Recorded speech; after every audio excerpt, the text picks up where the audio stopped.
प्रिय विद्यार्थियों, Hindi online classes में आप सभी का स्वागत है। आज हम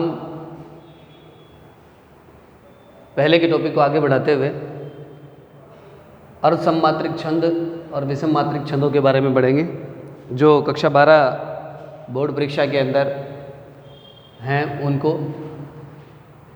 उससे पहले पूर्व के बारे में मैं आपको बता देता हूं कि पहले की क्लास में हमने छंद की परिभाषा, छंद के प्रमुख अंग और छंद के भेद में हमने सममात्रिक, अर्ध सममात्रिक और विषम मात्रिक के बारे में पढ़ा। और उसमें भी हमने सममात्रिक छंदों के बारे में कल की कक्षा के अंदर पढ़ा, जिसमें सममात्रिक छंद थे हरिगीतिका, गीतिका और चौपाई और रोला छंद के बारे में हमने पढ़ा। आज हम पढ़ेंगे अर्ध सममात्रिक छंदों के बारे में और विषम मात्रिक छंदों के बारे में।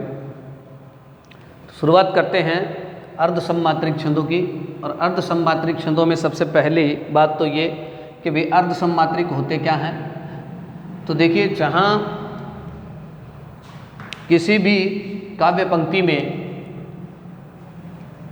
4 चरण होते हैं, जैसा पूर्व में हम कर चुके हैं, 4 चरण होंगे। अब इसमें क्या होगा कि 1, 2, 3 और 4 ये विषम चरण है और ये सम चरण है। तो इसमें सम मात्रिक के अंदर तो क्या था कि सम और विषम चरणों में मात्राएं जो थी वो समान चलती थी। इसमें क्या होगा कि विषम चरणों में अलग मात्राएं होंगी और सम चरणों में अलग मात्राएं होंगी। यानी यहाँ इन दोनों की मात्राएं एक जैसी होंगी और इन दोनों की मात्राएं एक जैसी होंगी। तो अर्ध सम मतलब आधा सम होगा, आधा विषम होगा, आधा सम आधा विषम, मतलब अर्ध सम मात्रिक छंद होंगे वो। अब अर्ध सम मात्रिक छंदों में सबसे पहला आता है दोहा छंद। सबसे पहले अपन बात करते हैं दोहा छंद की। और दोहा छंद के बारे में अगर हम देखें तो सबसे पहली बात इसकी ये आती है कि ये इसके अंदर 24 मात्राएं होती हैं। दोहा छंद के अंदर कुल कितनी मात्राएं होंगी? 24 मात्राएं होंगी। जहाँ 24 मात्राएं होंगी वहाँ दोहा छंद होगा, पहली बात। तो जैसा कि हमने पूर्व के छंदों के अंदर अभ्यास करके देखा था और हमने जांच की थी कि भी किस प्रकार से छंदों के बारे में हम पता लगाएंगे कि भी कहाँ कितनी मात्राएँ जो है वो, तो मात्राओं की जाँच कर लेते हैं हम, क्या यहाँ ये दोहा छंद के अंदर 24 मात्राएँ जो है वो आ रही है या नहीं आ रही हैं। इसके बारे में ये पहला उदाहरण देखते हैं हम। बड़ा भया तो क्या भया, जैसे पेड़ खजूर, पंथी को छाया नहीं, फल लागही अति दूर। अब इसके ऊपर जब मात्राएं हम काउंटिंग करेंगे, गिनती करेंगे, तो देखिए मात्राएं लगाते हैं हम। बड़ा में लघु गुरु, लघु गुरु, गुरु गुरु, भया में लघु गुरु, गुरु गुरु, गुरु लघु, लघु गुरु लघु, ये इस क्रम में मात्राएं लगेंगी। इसके ऊपर देखते हैं पंथी में गुरु गुरु, गुरु गुरु, गुरु लघु गुरु, लघु लघु, गुरु लघु लघु, लघु लघु, गुरु लघु। इस प्रकार से इसमें मात्राएं लगेंगी। अब मात्राएं जो लगी हैं उनको हम गिनती करके देखते हैं कि इसके अंदर 24 मात्राएं हैं या नहीं हैं। तो देखिए 1, 2, 3, 3 और 1 4, 4, 2, 6, 7, 8, 9, 10, 11, 12, 13, 14, 15, 16, 17, 18, 19, 20, 21, 22, 23, 24। कितनी मात्राएं आ रही हैं? 24 मात्राएं आ रही हैं। 24 मात्राएं आ रही है ना। तो पहली बात हमारी ये आती है कि दोहा छंद के अंदर 24 मात्राएं होती है। तो 24 मात्राएं आ रही है ना यहाँ पे, 24 मात्राएं आ रही है। नीचे वाले में देख लो, चाहे 2, 2, 4, 2, 6, 2, 8, 2, 10, 11, 12, 13, 14, 15, 16, 17, 18, 19, 20, 21, 22, 23, 24। यहाँ भी 24 मात्राएं आ रही है। तो जहाँ 24 मात्राएं होंगी वहाँ कौन सा छंद होगा? दोहा छंद, पहली बात। दूसरी बात ये कि इसमें क्या होगा? 13, 11 पे यति होगी। यानी पहली यति 13 पे होगी और दूसरी क्या होगी? 11 पे यति होगी। तो इसकी जाँच कर लेते हैं हम। तो देखिए यति कहाँ हो रही है। तो 1, 2, 3, 4, 5, 6, 7, 8, 9, 10, 11, 12, 13, यानी यहाँ यति हो रही है। ये 13 आ गए, तो बात सही आ रही है हमारी। 2 2 4 2 6 7 8 9 10 11, यहाँ 11 आ रहे हैं, तो ये भी बात सही होगी। यानी 13 और 11 पे यति हो रही है, तो 13 11 पे जहाँ यति होती हो वहाँ कौन सा दोहा छंद होगा। अब उसके बाद में इसमें बात आती है कि भी समचरणों के तुक मिलते हैं, यानी क्या होगा, समचरण होंगे उनके तुक मिलेंगे। तो यहाँ ये समचरण कौन से हैं, अब देखो यहाँ यति हो रही है, फिर उसके बाद में यहाँ यति हो रही है। तो जैसा कि मैंने यहाँ बताया आपको कि ये पहला तीसरा ये तो विषम हो गए भाई, ये पहला, ये दूसरा, ये तीसरा और ये चौथा। तो इसमें समचरण कौन से हो गए, दूसरा और चौथा, यानी ये दो जो है वो समचरण है। अब इसने क्या कहा, समचरणों के तुक मिलते हैं, समचरणों के जो चरणांत जो है उनके तुक मिलेंगे।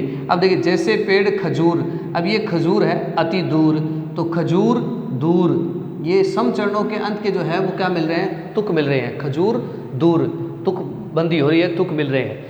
अगली बात क्या कह रहा है ये कि समचरणों के अंत में गुरु लघु होगा।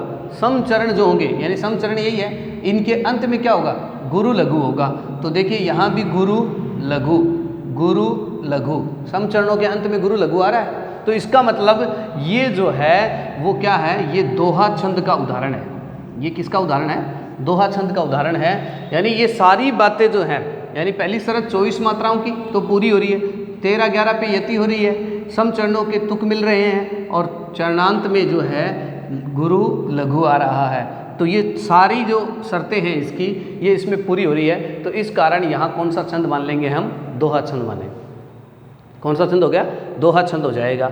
अब जैसा कि पूर्व में मैंने अरिगीतिका, गीतिका, चौपाई और रोला छंद के अंदर मैंने आपको एक छोटा रूप दे करके याद रखने के लिए एक ट्रिक, एक तरीका बताया, उसी प्रकार से इसमें भी हम बताएंगे। अब जैसे हमने रोला छंद किया था, तो रोला छंद के अंदर भी 24 मात्राएं थी और मैंने बताया था कि सोरठा जो है ये अगला छंद आएगा, सोरठा, इसमें भी कितनी मात्राएं हैं, 24 मात्राएं हैं। तो अंतर क्या है, तो अंतर ये है कि वहाँ जो रोला छंद था यानी सममात्रिक छंदों में जो रोला छंद था उसमें 24 मात्राएं थी, लेकिन उसमें शर्त क्या थी, वहाँ 11 13 पे यति हो रही थी, 11 13 पे यति हो रही थी। लेकिन यहाँ कितने पे यति हो रही है, 13 11 पे। यानी ये इसका रोला का विपरीत है, रोला का जस्ट उल्टा जो है वो कौन सा है, दोहा है। ये मैंने पूर्व की कक्षा के अंदर आपको बताया है कि रोला का उल्टा जो है वो दोहा होता है। और फिर तो ये आप इतना ध्यान रखें कि रोला का उल्टा क्या है, दोहा है। तो हमने रोला बताया था आपको याद रखने के लिए कि रोला जो है वो, यानी रोला कौन सी क्लास में, रोलो कौन सी क्लास में पढ़ा है, तो आप बताए हो कभी 11वीं और 13वीं कक्षा के अंदर रोलो पढ़ा है। तो आप दिमाग में यहाँ ये बिठा लें कि 11 और 13 मात्रा जहाँ है वहाँ तो रोला, और इसका उल्टा यानी 13 11 पे यति जहाँ हो रही है वहाँ कौन सा होगा, दोहा छंद होगा। ये याद रखने का तरीका हो गया इसका। फिर उसके बाद में हम बात करते हैं सोरठा छंद की। तो सोरठा छंद की अब परिभाषा बता देता हूँ मैं इसकी, ये इसकी परिभाषा होगी, इनको परिभाषाएं जो है वो ऐसे ही लिखने में। इसकी परिभाषा क्या होगी कि दोहा छंद जो है यह एक 4 चरणों का अर्ध सममात्रिक छंद है। ये किस क्या है, अर्ध सममात्रिक है। यह 4 चरणों का अर्ध सममात्रिक छंद है जिसके प्रत्येक चरण में 24 मात्राएं होती हैं और 13 और 11 पे यति होती है। समचरणों के तुक मिलते हैं और समचरणों के अंत में गुरु लघु आता है, वह क्या होता है, दोहा छंद होता है। ये इसकी परिभाषा हो जाएगी। उसके बाद में बात करते हैं हम अगला सोरठा छंद की। तो सोरठा छंद के अंदर भी 24 मात्राएं हैं। तो मात्राओं को जांच कर लेते हैं हम सबसे पहले कि भाई इसमें 24 मात्राएं आ रही है या नहीं आ रही है।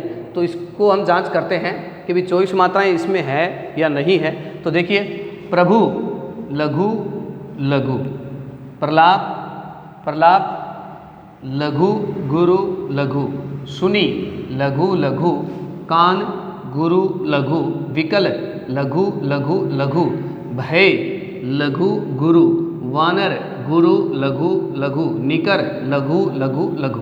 ये मात्राएं लगेंगी इसके ऊपर। फिर इसके बाद में इसमें देखिए, आई गुरु लघु, गएऊ लघु लघु लघु, हनुमान लघु लघु गुरु लघु, जिमी लघु लघु, करुणा लघु गुरु गुरु, मह लघु लघु वीर गुरु लघु रस लघु लघु। इस प्रकार से जो है वो इस पे मात्राएं लगेंगी। अब इसकी हम गिनती करते हैं कि इसमें 24 मात्राएं हैं या नहीं है। तो 24 मात्राएं इसमें देखिए 1 2 3 4 5 6 7 8 9 10 11 12 13 14 15 16 17 18 19 20 21 22 23 24 24 मात्राएं आ रही है। नीचे वाले में देख लीजिए 2 3 4 5 6 7 8 9 10 11 12 13 14 15 16 17 18 19 20 21 22 23 24। तो यहाँ भी कितनी मात्राएं आ रही है? 24 मात्राएं आ रही है।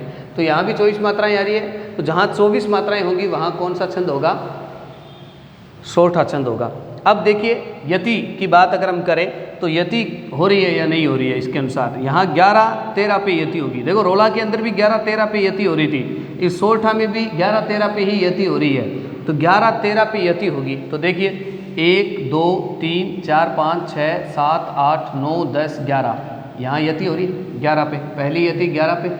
1 2 3 4 5 6 7 8 9 10 11 12 13 पे यति हो रही है। तो 11 और 13 पे जहाँ यति होगी वहाँ कौन सा छंद होगा? सोरठा छंद होगा। लेकिन चरणांत में लघु होगा। यहाँ एक शर्त बता दी है, यही छोटा सा अंतर है। मैंने रोला जब समझाया आपको तो रोला छंद के अंदर भी मैंने आपको बताया था कि वहाँ चरणांत में गुरु होगा और यहाँ चरणांत में क्या है? लघु है। बस इतना सा ही अंतर है इसमें। यानी 24 मात्राएं उसमें है, 11 13 पे यति रोला में हो रही है, 24 मात्राएं रोला के अंदर है। सिर्फ फर्क इनकी पहचान किस आधार पे हम करेंगे? तो पहचान सिर्फ इसी आधार पे होगी कि इसमें यानी सोरठा के अंदर तो क्या होगा? सोरठा में तो चरणांत में लघु होगा और रोला छंद जो होगा उसके अंदर गुरु होगा। ये ही इसमें अंतर है। तो यहाँ देख लीजिए चरणांत में क्या है? लघु। यहाँ चरणांत में क्या है? लघु। तो चरणांत में क्या होगा? लघु होगा, वहाँ सोरठा होगा। और इसको याद रखने के लिए मैंने आपको बताया था कि रोला छंद जो है और सोरठा और एक दोहा, ये तीनों के बारे में मैंने आपको बताया था कि रोला छंद का उल्टा तो क्या होता है? दोहा होता है। ये तो इसका फॉर्मूला हो गया याद रखने के लिए कि रोला का जस्ट उल्टा दोहा होता है। यानी इसमें भी 24, अब मात्राएं इनमें तीनों में 24 है, 24 24 24। फर्क क्या है? रोला का जस्ट उल्टा तो दोहा है। रोला में 11 13 मात्राएं होती है और दोहा में क्या होगी? 13 11 मात्राएं होंगी। अब सोरठा में भी क्या है? 11 13 मात्राएं हैं, लेकिन फर्क क्या है? अंतर क्या होगा कि रोड़ो तो है बड्डो, रोड़ो पे है बड्डो, और सोर क्या आता है? छोटा। रोला बड़ा और सोरठा छोटा, यानी सोर छोटा। तो बड़ा क्या है? गुरु, और सोर क्या है? लघु यानी छोटा। तो जिसके अंत में गुरु हो वो तो रोला, और जिसके अंत में लघु हो चरणांत में, तो वहाँ क्या होगा? सोरठा। ये इसका अंतर है। यानी रोला के अंदर चरणांत में गुरु होगा और सोरठा के अंदर चरणांत के अंदर क्या होगा? लघु होगा। तो वहाँ जो है सोरठा छंद होगा। तो ये है अर्ध सम्मात्रिक छंद। तो हमने पढ़ा अर्ध सम्मात्रिक छंदों के बारे में, जिसके अंदर अर्ध सम्मात्रिक छंदों में एक चीज़ बताना भूल गया था मैं बीच में, आपको बता देता हूँ। अब अर्ध सम्मात्रिक, जैसे सम्मात्रिक छंदों को याद करने के लिए हमने एक सूत्र बताया था मैंने कि हरि गीत गाते समय चोखा रोला करता है। वैसे ही अर्ध सम्मात्रिक छंदों को याद करने के लिए हमें एक सूत्र ध्यान में रखना है, क्या? कि उल्लू आधी रात को 2 बार सोता है। उल्लू आधी रात को 2 बार सोता है। अब उल्लू आधी रात को, तो सबसे पहले जैसे उसमें हमने हरि गीत गाते समय सम से सम्मात्रिक छंद थे वो, यहाँ आधी से, आधी मतलब आधा, यानी अर्ध सम्मात्रिक छंदों के लिए है ये फॉर्मूला किसके लिए है? अर्ध सम्मात्रिक छंदों के लिए है। तो उल्लू से हो गया उलाला, आदि से अर्ध सम्मात्रिक छंद हो गया, और 2 से दोहा हो गया, ब से बरवे हो गया, और सो से सोरठा हो गया। यानी उलाला, दोहा, बरवे और सोरठा, ये 4 छंद जो है वो क्या है? अर्ध सम्मात्रिक छंद हैं, जिसमें से हमारे 12वीं हिंदी साहित्य में 2 ही हैं, दोहा और सोरठा। उलाला और बरवे हमारे सिलेबस में नहीं है तो हम उनको नहीं करेंगे। तो अब बात करते हैं हम विषम मात्रिक छंदों की। और विषम मात्रिक छंदों में फॉर्मूले की आवश्यकता नहीं है, इसमें दो ही है। और दो कौन कौन से हैं? कुंडलियाँ और छपे। विषम मात्रिक छंदों के अंदर कुंडलियाँ और छपे है, और इन दोनों को हम समझते हैं कि क्या किस प्रकार से ये होते हैं। तो सबसे पहले बात करते हैं हम कुंडलियाँ छंदों की। कुंडलियाँ छंद के अंदर क्या होता है? सबसे पहली और मुख्य बात कि अब तक जो हमने किए उनके अंदर हमने क्या किया कि प्रत्येक जो था वो 4 चरणों का था। यहाँ जो विषम मात्रिक छंद है ये 6 चरणों के छंद हैं। उनमें 4-4 चरण थे, यहाँ 6 चरण होंगे। तो कुंडलियाँ छंद के अंदर सबसे पहली बात यह आएगी कि यह एक 6 चरणों का विषम मात्रिक छंद है। कुंडलियाँ छंद की परिभाषा जब हम लिखेंगे तो हम क्या लिखेंगे कि यह एक 6 चरणों का विषम मात्रिक छंद है, जिसके प्रत्येक जिसमें प्रथम 2 चरणों में दोहा छंद होगा और अंतिम 4 चरणों में रोला छंद होगा। यानी 2 छंदों का मिश्रित होगा ये, और 2 छंद होंगे इसमें, दोहा और रोला। इस कारण से इसको रोला और दोहा का मिश्रित रूप भी कहा जाता है। यानी दोहा और रोला का मिश्रित रूप भी कहा जाता है कुंडलियाँ छंद को। और इसमें क्या है, प्रथम 2 में तो दोहा छंद होगा और अंतिम 4 चरणों में रोला छंद होगा। और जिस शब्द से ये शुरू होगा अंत में भी वही शब्द आएगा। यानी जिस चरण, प्रथम चरण का प्रथम शब्द जो होगा वो अंतिम चरण का अंतिम शब्द होगा। ये इसकी विशेषता है। और दोहा का चौथा चरण जो है, दोहा छंद का चौथा चरण जो है वो रोला छंद के प्रथम चरण में दोबारा दोहराया जाएगा। ये भी इसकी विशेषता होती है कि दोहा का अंतिम चरण जो है वो रोला के प्रथम चरण के अंदर दोहराया जाएगा। और इस प्रकार से दोहराव होने के कारण, इसमें कुंडलियाँ बनने के कारण इसको क्या कहा जाता है? कुंडलियाँ छंद कहा जाता है। अब इसकी जांच कर लेते हैं हम। सबसे पहली बात क्या कही इसने कि ये 6 चरणों का विषम मात्रिक छंद है। तो 6 चरणों का है। अब देखिए 1 2 3 4 5 6, यानी 1 2 3 4 5 और 6, इन 6 चरण हो गए। 6 चरणों का विषम मात्रिक छंद है। अब विषम मात्रिक क्यों है? क्योंकि विषम मात्रिक इसलिए है क्योंकि इसमें प्रथम 2 में तो दोहा है। प्रथम 2 जो है, ये 2 चरण जो है, पहला और दूसरा चरण, इसमें तो दोहा छंद है। अब दोहा छंद की क्या विशेषता होती है? हमने पूर्व के अंदर पढ़ा कि दोहा में क्या होगा, 13-11 मात्राएं होगी। 13-11 मात्राएं जहाँ पे होगी वहाँ दोहा छंद होगा। तो मात्राएं लगा करके देखते हैं हम कि 13-11 है या नहीं है। तो देखिए गुरु गुरु गुरु लघु लघु गुरु लघु गुरु गुरु गुरु गुरु लघु लघु गुरु लघु, 2 2 4 2 6 7 8 9 10 11 12 13 14 15 16 17 18 19 20 21 22 23 24, 24 मात्राएं आ रही है। और 24 मात्राएं जहाँ होती है वहाँ कौन सा छंद होता है? दोहा छंद होता है। लेकिन पता कैसे लगाएंगे? क्योंकि दोहा और रोला तो इसमें सब में 24-24 मात्राएं हैं, लेकिन इसमें फ़र्क क्या है? दोहा रोला का उल्टा होता है। जैसा कि मैंने आपको बताया कि दोहा के अंदर क्या होगा, 13-11 मात्राएं होगी। पहली यति 13 पे होगी, फिर 11 पे होगी। तो देखिए 2 2 4 2 6 1 7 8 9 10 11 12 13, यहाँ यति हो रही है 13 पे। 2 2 4 2 6 7 8 9 10 11 पे यति हो रही है। यानी बीती ताही बिसारी दे, यहाँ यति हो रही है तो 13 पे यति हो रही है। आगे की सुधी ले जो बनी आवे सहज में, यहाँ यति हो रही है। ताही में चित दे, तो यहाँ 13-11 पे यति हो रही है, इसलिए यहाँ कौन सा छंद हो गया? दोहा छंद हो गया। अब नीचे वाली 4 पंक्तियों की अगर हम बात करें कि इसमें रोला छंद है या नहीं है, तो इसको जांच कर लेते हैं हम। ताही गुरु लघु गुरु लघु लघु गुरु लघु गुरु लघु गुरु गुरु लघु लघु गुरु गुरु। अब मात्राएं देखते हैं। 2 3 4 5 6 7 8 9 10 11 12 13 14 15 16 17 18 19 20 21 22 23 24, 24 मात्राएं आ रही है। और 24 मात्राएं जहाँ होंगी वहाँ कौन सा छंद होगा? रोला छंद होगा। वहाँ कौन सा होगा? रोला छंद होगा। अब यति की बात करते हैं हम, तो 2 1 3 3 2 5 1 6 7 8 9 10 11 आनी चाहिए। बीती ताही, ताही में अनुस्वार है इसलिए इसमें गुरु हो जाए। 2 2 4 2 6 7 8 9 10 11, यहाँ 11 आ रही है। 2 1 3 4 5 6 7 8 9 10 11 12 13, यहाँ 13 आ रही है। तो 11 13 यानी यहाँ तक 11 आ रही है और यहाँ 13 आ रही है। तो 11 13 मात्राएं जहाँ होंगी वहाँ रोला छंद होगा, क्योंकि रोलो कौन सी क्लास में पढ़ा है? 11वीं में और 13वीं में। तो 11 13 मात्राएं, यहाँ 13 11 मात्रा। तो ये दोनों बातें हमारी होती है कि अंतिम 4 में रोला होगा, प्रथम 2 में दोहा होगा, ये बात हो गई। अब उसके बाद जिस शब्द से शुरू होगा अंत में वही शब्द होगा। अब देखिए, बीती ताही बिसारी दे आगे की सुधी ले, यहाँ प्रथम चरण में ये बीती शब्द आया है। जिस शब्द से शुरू होगा यानी बीती शब्द आया है और अंत में वही शब्द होगा। तो यहाँ देख लीजिए, यहाँ भी बीती आया है अंत में, यानी यहाँ प्रथम चरण में पहला शब्द जो है वो बीती है और अंतिम चरण में अंतिम शब्द जो है वो क्या है? बीती है।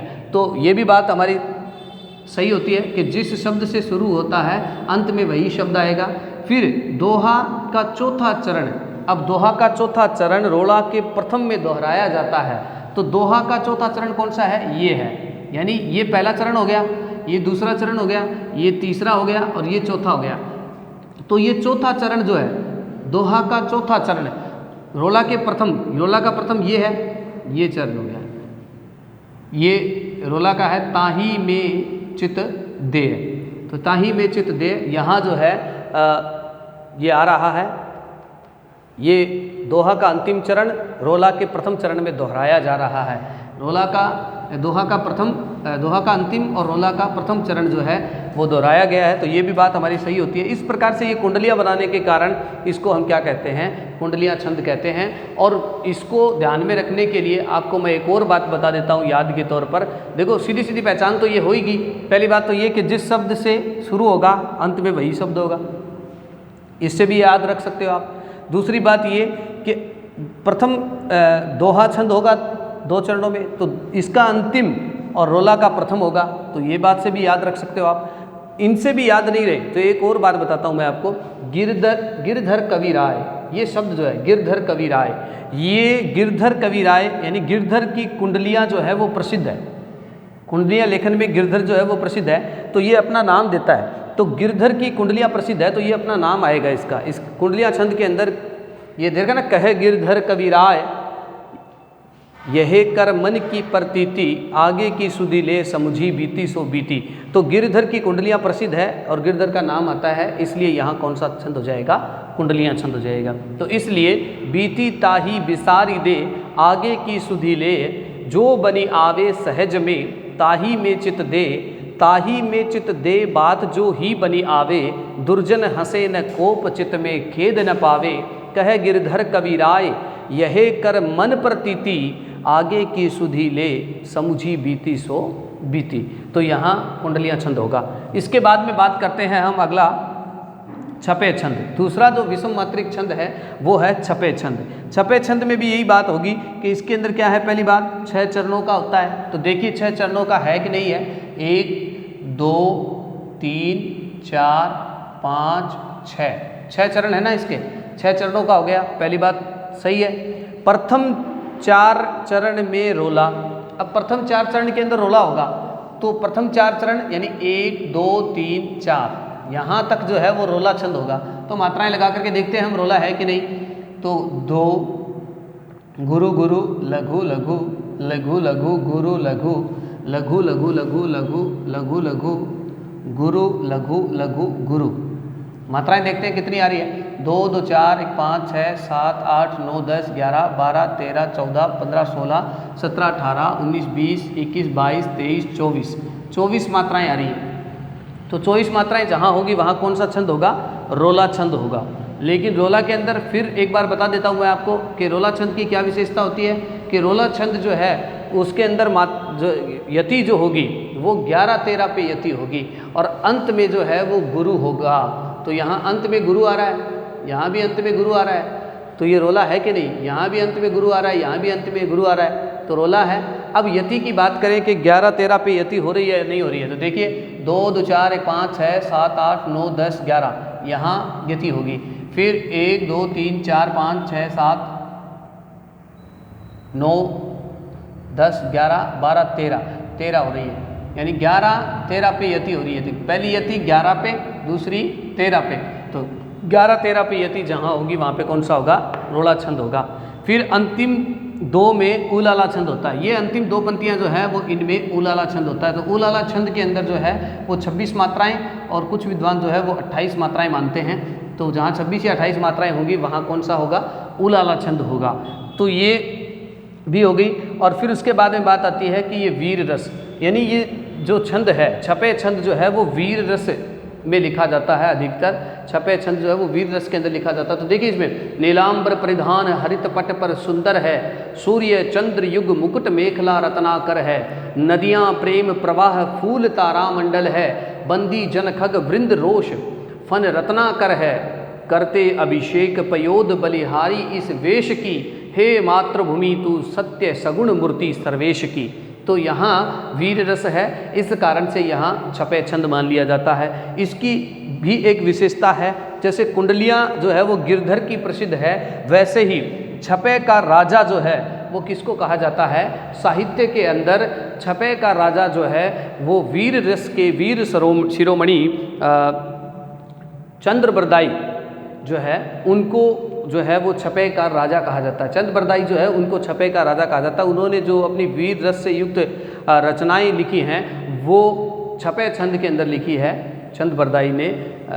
इसलिए चंद्रबरदाई पृथ्वीराज रासो चंद्रबरदाई जो है लेखक हैं, कवि हुए हैं, उन्होंने छपे छंद के अंदर लिखा है। तो ये छपे छंद का राजा जो है वो चंद्रबरदाई को कहा जाता है। इस प्रकार से हमारे छंदों के अंदर हमने सममात्रिक छंद, अर्ध सममात्रिक छंद और विषम मात्रिक छंदों के बारे में पढ़ा और इसमें जानकारी हासिल की। अगर आपको हमारे द्वारा पढ़ाया हुआ अच्छा लगे तो इसको ज़्यादा से ज़्यादा लाइक करें, अपने मित्रों में शेयर करें, सब्सक्राइब करें। और इससे पूर्व की कक्षाएं देखने के लिए आप डिस्क्रिप्शन में जाकर के लिंक देख सकते हैं और उससे आप जो है वो इससे पूर्व की कक्षाओं के बारे में अध्ययन कर सकते हैं। धन्यवाद।